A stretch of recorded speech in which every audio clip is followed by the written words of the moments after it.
তোমালোকে জ লাইন কেনেকে বনাব পাৰা এটা ভাল জ লাইন জলাইন বনাবলৈ তুমি কেইবাটাও কাম কৰিব পাৰা যেনেকৈ তুমি মিহিন কৰিব পাৰা মিহিন কেনেদৰে কৰা যায় সেই বিষয়ে মই তোমালোকক ক'ম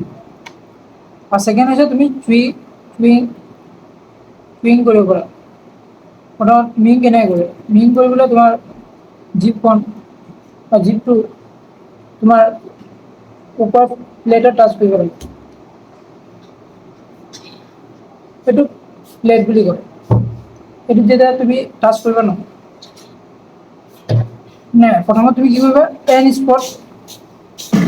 স্পটত টাচ কৰিবা তাৰপিছত তোমাৰ জিভাৰ লাষ্টখন ওপৰত টাচ কৰিবা বেছিকেলি আৰু ফিডটো বন্ধ কৰি দিবা এনেকুৱাই আৰু ফ'ৰ্চ দিব নালাগে তুমি যেতিয়া ষ্টাৰ্টিং কৰিবা তাৰপিছত যদি হাৰ্ড মিহিন কৰা তেতিয়া ফ'ৰ্চ দিব লাগে বৰ্তমান চব মিহিনত তুমি কৰিব লাগিব চলে মানে জিভাৰ থোকবোৰ যিমান থাকে সেইবোৰত তুমি চল' কৰিব লাগে তেতিয়া তোমাৰ জিভটো ওপৰতে নিজে নিজে টাচ হৈ থাকিব আৰু চুইং হৈছে তুমি চেণ্টাৰ ভাজ বা কিবা লৈ বা কিবা বস্তু খোৱা যদি চুই কৰি খাব লাগে মানে দাঁতত দি চোৱাব লাগে বস্তুবোৰ যিমান পাৰে ইমান চোবাই তাৰপিছত খাব লাগে